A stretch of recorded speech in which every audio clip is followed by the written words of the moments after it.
Is the customer always right? I mean, seriously, are we still doing that? First, let's back up a little bit.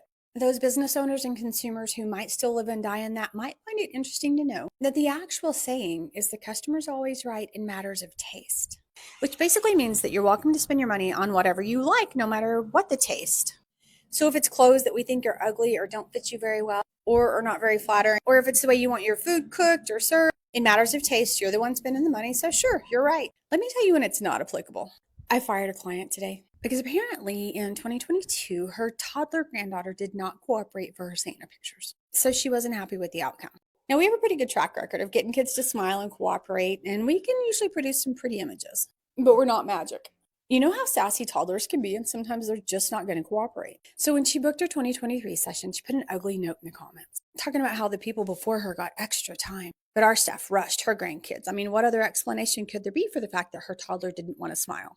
So, anyway, she summed it up by saying that we needed to train our staff better, considering what our sessions cost. And guys, nothing's going to piss me off more than when you tell me that our sessions are not worth the price. So I called her and I basically said, if you want to have an adult conversation, that's probably what you should do if you're not happy with your gallery. Now, keep in mind, we have a high success rate for customer satisfaction. We have some of the most loyal clients, and they return to us time and time and time again, multiple times during the year. And we pride ourselves on our customer service. But last year was rough, and I probably was a little rough when I responded. So I sent her an email last week and I said, you know what? I've really been thinking about it, and I apologize. I was probably unkind in my response to you. And maybe I was, maybe I wasn't. Either way, it doesn't matter. I felt like I could have been nicer. Now, all that to say, I never said I was wrong because I wasn't, because you're not going to talk to us like that. But I could have been nicer about how I reacted. So, anyway, I basically said that in the email. And her response was so condescending. She went on to tell me about how I was unprofessional, which surprised her considering that we were a small business that was customer based.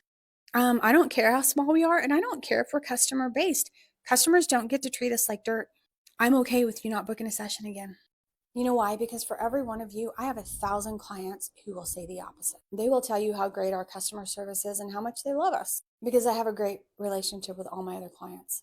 And it was a very passive aggressive response in her email. And she basically said all the ugly things and then said, but I can tell you have a kind heart because you apologized. And, I have a lot of respect for people who will apologize when they should. And I responded and said, absolutely. And because this session is a family tradition for you, here's where to go to find out where you can get these pictures next year. I just hope she understands that means she's not welcome back at our studio. So while I agree, we should always provide spectacular customer service, and we always will, bearing in mind that she's never spoken to me about any of her dissatisfaction. She's just said ugly things. And also, providing good customer service to you doesn't mean being able to fix the fact that your toddler grandchild will not smile. But if you're going to be a customer, man, don't be a butthead because the customer's only always right in matters of taste.